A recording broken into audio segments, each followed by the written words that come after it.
This is our second example of proof by contradiction. And the proof is aimed to show that the set of prime numbers is infinite. Or to say it differently, we want to show that there is no largest prime number. So what is a prime number? A prime number is an integer, to be specific, a natural number that is either divisible by itself or by 1. So let's look at some example of primes. So we have 2, 3, 5, 7, 11, 13, 17, and many of these. All of these are prime. Composite can be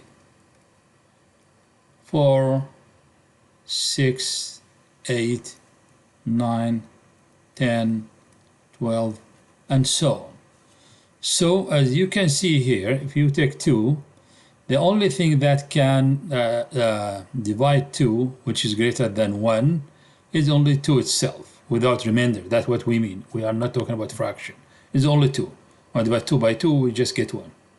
But no other number. Same thing go for 3, same thing go for 5, 7, or 11, 13, and so on. This is not the case, for example, for 12. 12 is divisible by 2, right? And it's also divisible by 4. So it is not, 12 is not prime, it is composite. Okay. So we have this then interesting property that if we pick any natural number, n, then n could be either what? A prime or composite. So either this or this. There is no other way. There is no other way. All right. When you talk about integer, we say it could be either, odd, or even. This is the same thing. Okay. Now the interesting thing about prime is you can see there is no pattern. So if we, for example, list them, so we have 2, and then 3, 5, 7, 11, 13, 17, maybe 23, and so on. You see here the difference is 1 between 3 and 1. And here the difference is 1. It looks like there is a pattern. But here the difference is 2. And even here is 4. So you can see here, again, we're going back, the difference is 2. So there's no nice pattern like with the difference between odd and even. So for example, we have 0, 1, 2, 3, 4, 5. So between any two prime, I just can add 2, right? So 4, I can predict what's going to be here. It's going to be 6. Same thing goes for the odd. I just add 2. So I got 2, and I add 2, I get 3. This is 5. I'm going to predict it to be 7. So this is pattern with even and odd. But this is not true in the case of prime. And this fact is fascinating because people were curious to know if there is a largest prime. In other words, if there is, okay, let's say there is 1, then the number of prime will be finite. And that is really the crust. This is the point of the proof. So we're going to do this one. So we know that there is no such thing as the biggest prime. As if you told me there is the biggest real number. If you give me a real number, you told me this is the biggest, what I'm going to do, I'm going to just add to it. You told me, all right, no, this is the biggest, I'm going to add 1 to it, so you can't beat me. So every time you give me a number, I'm just going to add 1 to it. Or multiply it by itself. I can do whatever operation. Here is the proof, and the proof is by contradiction. So we're going to take this statement, all right? Let's call it P. All right, so P as stated, say there is no. So we're going to say assume assume not. This is assumption. Right? This is how we start proof by contradiction. All right. So we're going to say proof by contradiction. All right, seen by contradiction. Okay. So assume this is not the case. So what it mean when you say it is not the case? So it means, it really means, if we write here as a note, not be really mean that there is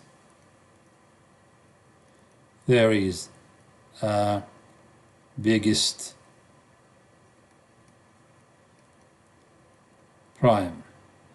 Okay. And then if then we're gonna call it, let's call it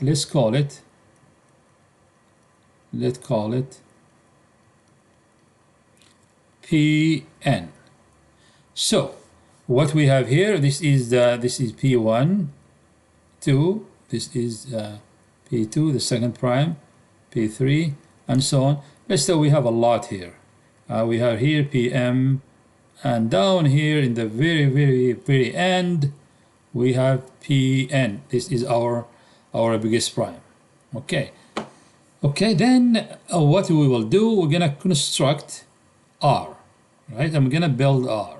R is being constructed like this. I'm gonna write it as a product of all these primes. So I'm gonna write it as what? As P1 times P2 Pm times Pn. And not just that, I'm going to say, and this is the trick, this is what Euclid did, and say plus 1. Now, what do you think about this? What do you think about it? Or consider this. Consider R. What do you think about it? R definitely is what? It must be a natural number or integer.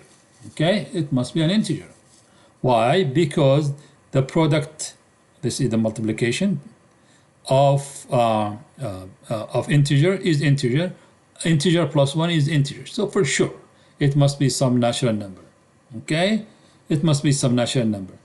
Now, since R is a natural number, then what we know, what we started by saying here, then it could be either prime or could be composite. Two options. So I'm going to write here one option. Option 1, where R is prime. Okay, and here we're going to say option 2. Right. So if we say R is prime, then obviously it's clear that it must be bigger than Pn, because Pn is just part of it. So we have a contradiction here. I'm going to use this one to make contradiction. What that means, we assumed Pn to be the biggest prime. We just found one, namely R. So the contradiction. But of course, some adversary would say no. This could be R, could be what? Could be composite. And this is well respected objection. We respect that. Okay? But then if this one composite, then it must be divisible by some prime. So remember here we said 4 is composite. 4 is composite. Why? Because I can divide it by, I can write it as 2 times 2, and I can divide it by other prime, and I get 2. 15 is composite. Why? Because I can write it as 3 times 5, and can divide by either 3 or by 5. So the composite numbers are not basic in a sense that they are built out of other prime. In other words, they are divisible by other prime. Okay, since here we say that R is composite, then it must be divisible by one of the prime. Okay, so let's pick some Pm. So what that means? Let's try to divide it. 1 divide P by PM. Okay, let's say somebody are going to say one of them. All right, let's pick PM. Then what will happen? Then you have something like that. Here P1, here PM, and some other divisible, and here we got by PM plus 1 over PM. Okay, again, this what we see here is just R is here. So this one is fine, this one cancel out, and whatever left will be the what is left is going to P1 times without the PM up to some P, let's call it here our biggest one was N not M, but then this one will be plus 1 over PM. So what we have here, we can, is no way this one is integer, because this is fraction, obviously. So we just demonstrated that if we assume that R, if we take R to be composite, then none of the numbers, none of the prime that claim to be included the biggest one, dividing R, because we have some fraction left. So that means there is another prime that divide R, because R is composite. There must be another prime, let's call it PW, that divide this. But PW is not listed here, because we already listed all of the prime. Okay, so that means there is a bigger one. So in both cases, we came to the conclusion that the statement, the original statement, cannot be the modified statement, sorry, cannot be true. Then it must be the case that what? It is not P. What that means? When we deny the double negation, we affirm the original one.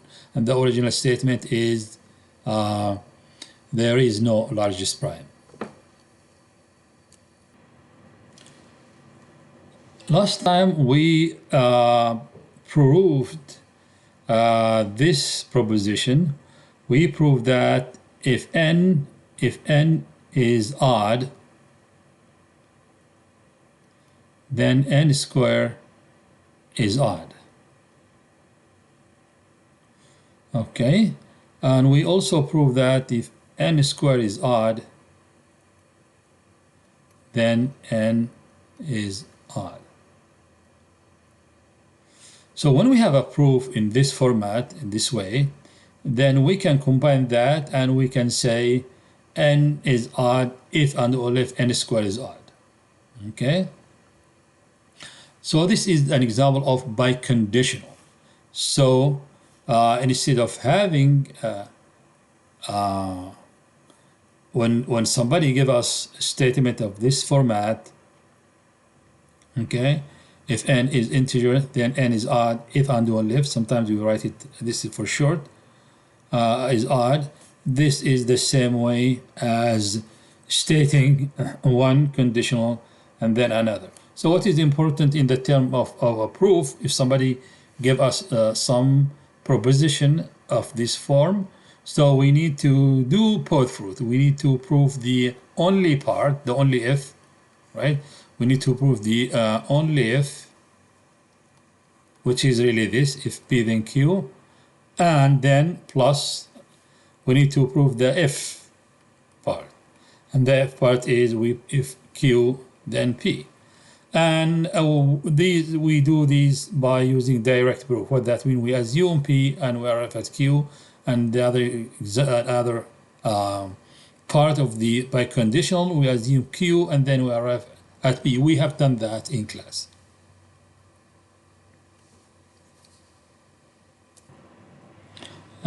Sometimes in proving, we may fall into some error, so we need to be careful and watchful and remember the conditions that should be applied.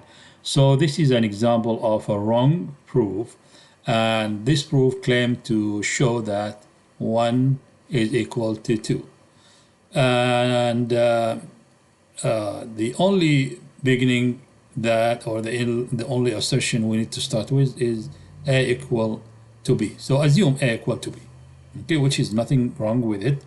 And then we're gonna multiply both side of this by a. When you do that, we get 2, a squared equal a times b. And then we subtract b squared from both sides, okay, and it gives us this. And then you see this is different of square, so we're gonna write it this format, okay. And then this next, what we do, we can just divide both sides. You can see this is common to both sides. We can just divide by a minus b. When we do that, we are left with a plus b equal to b. And then we also notice that from 1 that a equal to b. So I'm going to replace a instead of a. I'm going to write b, right? So we have here, we have b plus b equal b.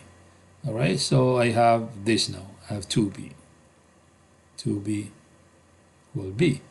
And of course, finally, because b is common to both, I can just cancel out and I get this incredible result. Okay, now what went wrong with this proof? What went wrong is the division. Here we divide both sides a minus b, okay, divide by a minus b. But we know they are equal. So a minus b, right, from this, because they are equal, then it's like saying a minus a, which equal to 0. Or we can say b minus b, which is equal to 0. So we, in effect, divide by 0. So then the problem here is there was no condition that that states a is not equal to b. In fact, we started by saying they are equal. So in short, this is wrong because the definition by 0 is undefined.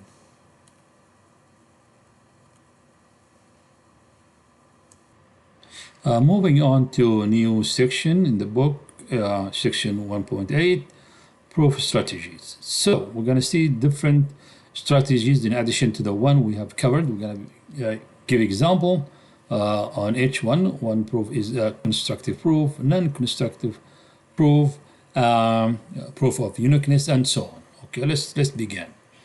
So the first one, first technique is called proof by cases, and this proof has this format. We are given statement, okay, let's say P or P1 or P2 or and so on implies some Q.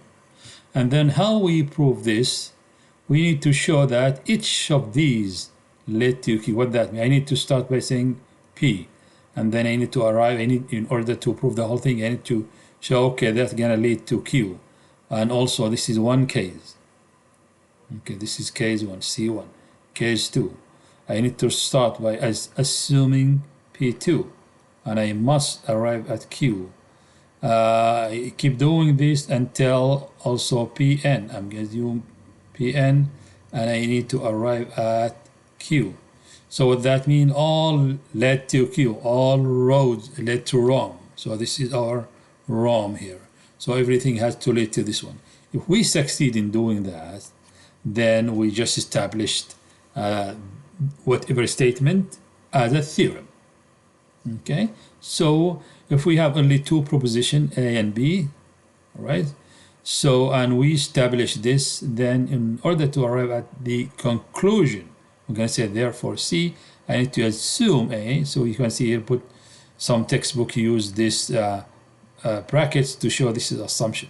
Assume A, and then should arrive at C, assume B, arrive at C.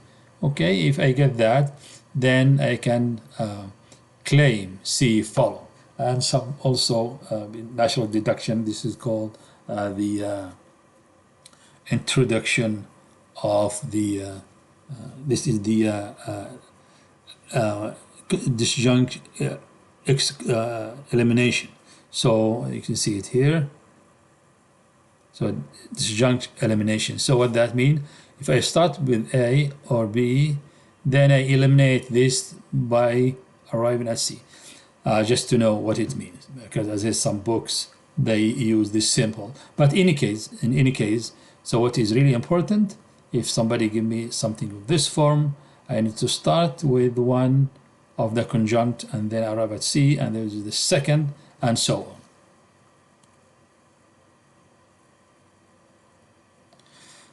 on. Here is an example that demonstrates proof by cases. So this is one of my favorite example, because it really adheres to the idea that proof is nothing but a game, and we need to follow the rules of a game. All right. So here the definition. So let A at B, what it means. We're trying to define what this one means. So what it means, max AB.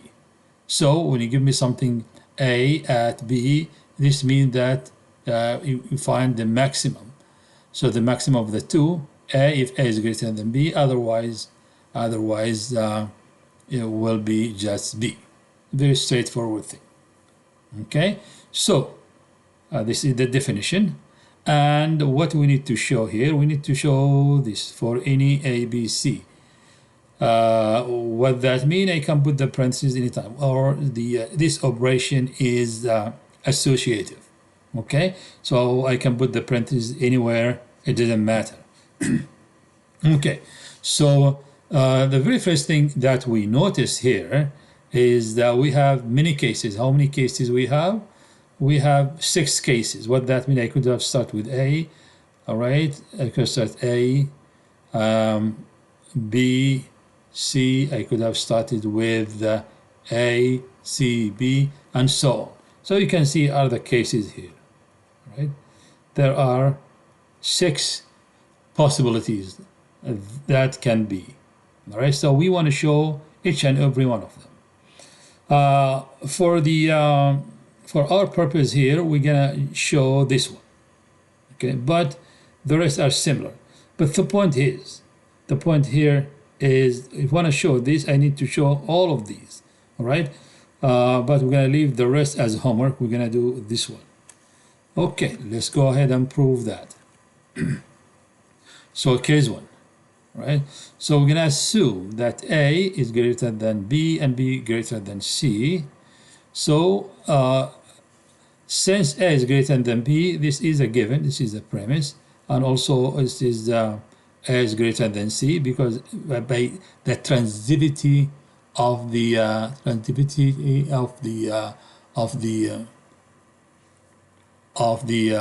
this operation, we can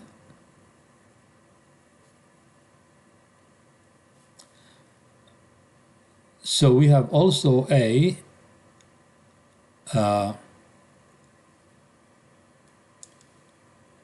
so to prove this, I wanted to know what my premise are.